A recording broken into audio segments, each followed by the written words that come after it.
Okay, welcome back to the channel. I wanted to kind of show you something today that I was thinking about yesterday, and I want to be kind of making sure that we all kind of understand this a little bit. But this is just going to be a kind of quick bonus video. But if you look at the diagram that we basically did yesterday, so we looked at like the LLM semantic book recommender, and we went through this kind of diagram here, and everything was working up to our Gradio dashboard.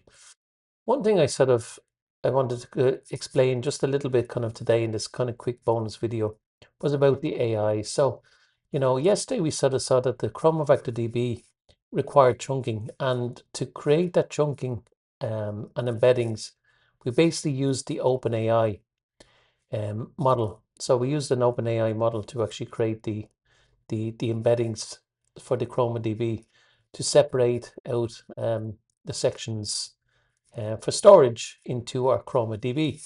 So we can sort of see here that, one thing that you always have to kind of verify is also that your connection over to OpenAI, because your connection to OpenAI is always kind of working, because if you don't do that, your application can have problems.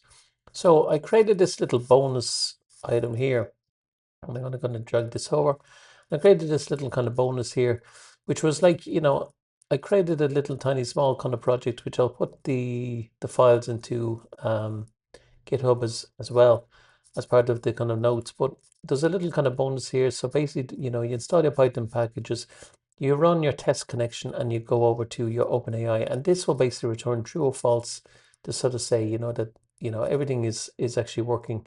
Now you can change this. I mean, you can return back. I think right now in the script I actually have like um where it's returning back a kind of basic prompt, and the basic prompt would verify that this is actually working. But you know making sure that your Python simple project here. So if I kind of open that here for a second, so see, this is where our embeddings browse. So this is where you're kind of using your OpenAI embeddings model.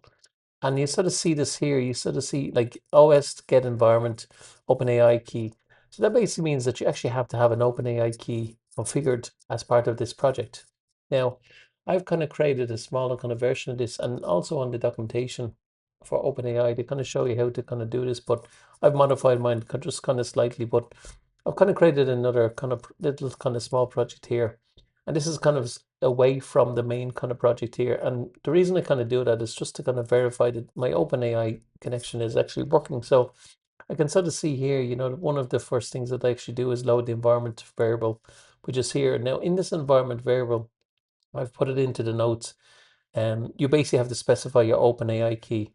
And then basically all it actually does is it just kind of checks and gets that environment variable and makes sure that, the environment variable is actually loaded. And then it kind of passes in, your OpenAI key into your client. And then it uses the actual kind of client to make a chat completion over to GPT-4 for OpenAI. Um, so that's all it's basically doing. So if I kind of run this little kind of script here, and then you're just printing out the response, but if I kind of run this little kind of response here, you can sort of see that, OpenAI key was successfully set in environment variables. And then I kind of passed in and I said, as a kind of quick test here, what is an AI prompt?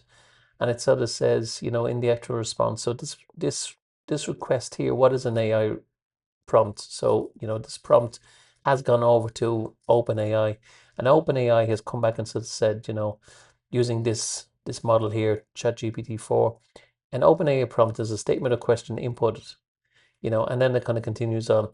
But long story short is it kind of proves that my OpenAI connection is working. So um, if I kind of go into the OpenAI environment here, you'll sort of see, you log into the platform at openai.com, log into that, create an account if you don't have an account, create an API key if you don't have an API key set.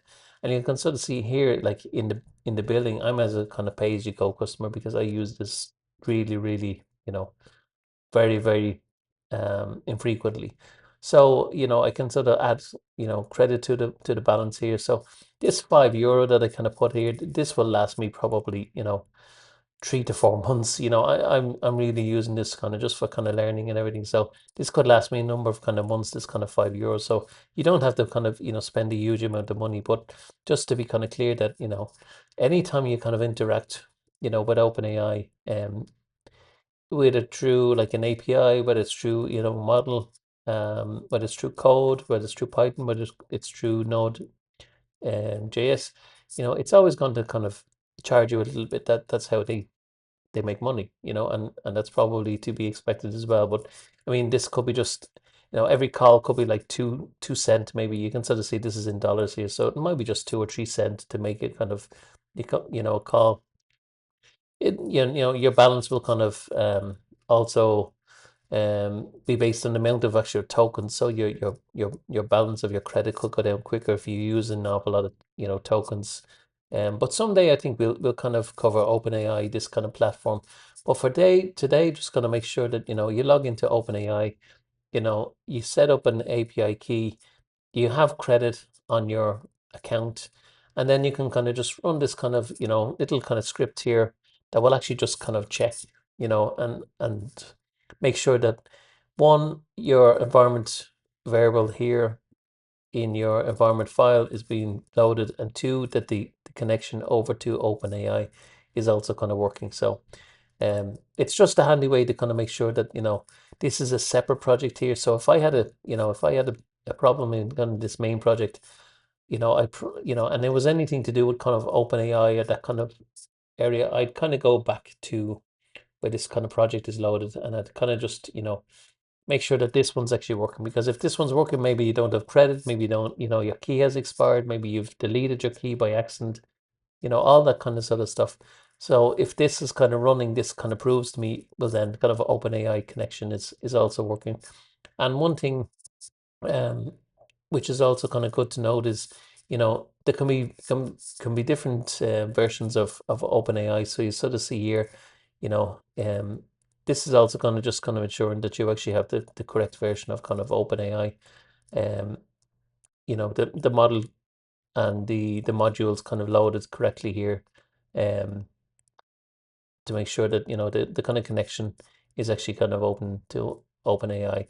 If you kind of have issues with this kind of file here, you'll sort of be able to just sort of troubleshoot it and make sure that this one's actually working, and then whatever is working here, you kind of import it back into your main kind of project, and that will kind of ensure that then this one will work for OpenAI. So that's just a kind of quick bonus video. So hopefully that's of some use to some people.